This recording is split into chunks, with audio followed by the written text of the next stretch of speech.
Today we're going to be discussing the initial family interview, your first session with the family.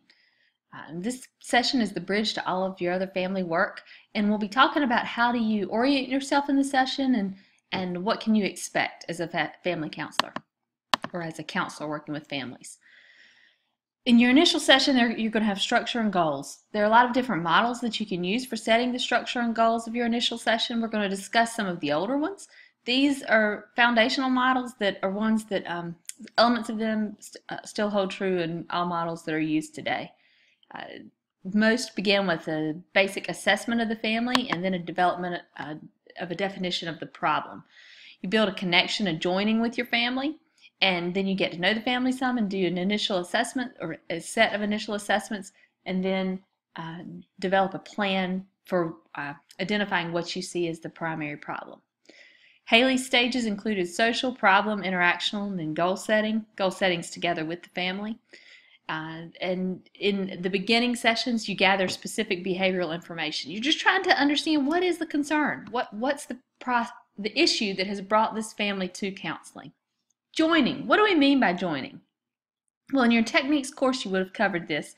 And joining and building rapport, these things happen at the beginning, from the first minute that you're talking to a client. You begin this process, and it continues throughout your work with the client, with the family. But it's intensely concentrated at the beginning, where you're getting to know each other and determining elements of trust. You know, how much can the family trust you?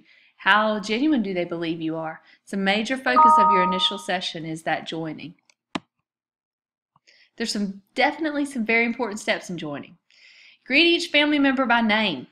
When you call someone mom or dad, or when someone comes in and you've got an identified client from your school, you're a school counselor, and then the family comes in. Well, you know little Joe because he's your student, right? But then his sister comes in and you just call her sister. No, take a minute. Greet each family member by name. Ask the name. Make friendly contact. Make a warm contact with each family member. So you are indicating your respect for them and your welcoming of that family member's whole self, not just their role as sister to little Joe or mom to little Joe, but as an individual who's important in this family and who's an important valued member of the family. Respect your family hierarchy. The parents and the ones that are in charge of the family and hold some power in the family, show respect for that hierarchy. Acknowledge each member's experience, their position, their actions, and normalize experiences to the extent possible. Normalize their views. Provide a sense, just as you would with other clients, that what those clients are bringing to you, that's okay. And you validate any positive things that you can say. Provide validation through any positive things that you can share in the session. Build a relationship. Think about if you're building a relationship with anyone, what are the things that are necessary for starting a relationship off on a positive note? Because how you start that relationship will shape how all the rest of your work continues. Your first session, it's also very important to identify family strengths. Emphasize positive statements. When family members begin commenting and making conversation and sharing information, emphasize those positive statements that are reported by family members. Encourage everyone to share their story. Share the story of their family. Introduce you to their family and who they are and what their strengths are. When you notice family interactions initially that are interactions that you see one member caring for another member in session, or one family member making space for another family member to speak, validate that positive strength. Validate that positive interaction by commenting on it, noting it. Share it with the family member. Bring attention to it. Any of those interactions that reflect strength and competence, that reflect the family's positive interactions with each other, emphasize those. And in your first session, it's a good time to emphasize sometimes that family members enjoy together. Find out what do they do together for fun. This is a time for you to get to know the family and to identify their strengths. Those strengths will be critical to any success in this counseling that you're going to have with that family. By noting their strengths and highlighting their strengths, then you come to understand their strengths and give them a chance to share a little more about that. Those are strengths that are going to help you address issues that come up as you go along, and are going to be the strengths that you use to address the concerns that brought them to counseling in the first place. As possible, reframe problems or negative statements in a more positive way and emphasize what the family does well. The process and rhythm of your initial session, this for some people, particularly beginning counselors, initial sessions can feel kind of awkward. You're inquiring with questions. You're asking questions. It's a process that can look more sometimes like an interview. But this is your chance to just make that connection with your family and get them to come out and share with you information about their family. Your family is going to be responding with verbal and nonverbal messages. It's very important that you as counselor note those nonverbal messages. You may not note them verbally back to the family, but you need to be aware of interactions and dynamics that are occurring in session. Family counseling is a very, very dynamic process. It's exciting. You're going to get to see a lot of interactions across family members. And so with those interactions, you want to pay careful attention to how people respond. The therapist responds to responses from family members. When family members have responses to each other, you ask a question, the family members respond, another person jumps in, someone shares information together or across each other, they speak to each other. You identify those strengths, you reframe the problems, validate their feelings, and sometimes you're going to ask more questions.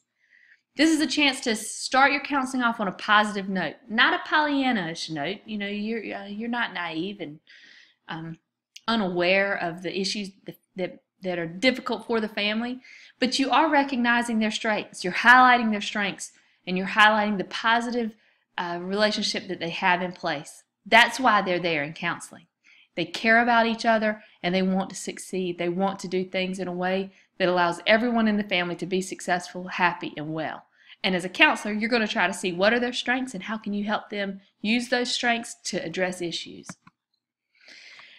Exploring the referral process. You may ask how they came to you. Whose idea was it initially to seek outside help? Who agrees or disagrees with this idea of seeking outside help? There are going to be family members that don't want to be there. And that's going to be valuable information for you.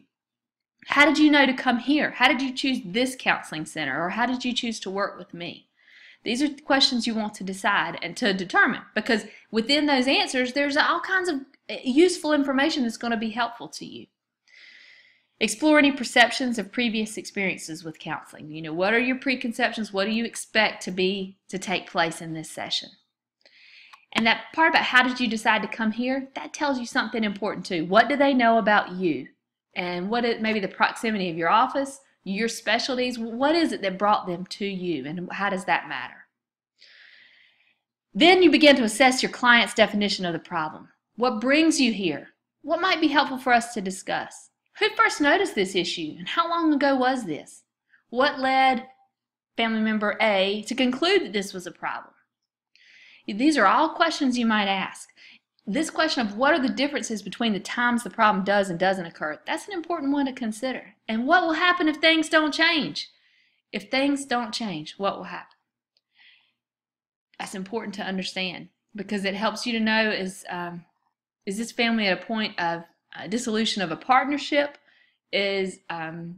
Are they seeking additional resources to help a certain family member? You know, what will happen if things don't change? If you continue down this path, what do you expect to be your outcome?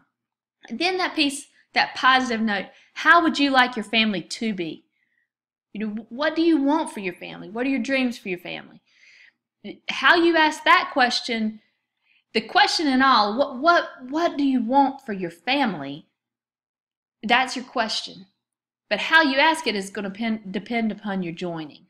You know, what seems to be the right way to ask that question? How would you like your family to be? What would be a positive outcome of counseling for your family? These are different ways you may ask it.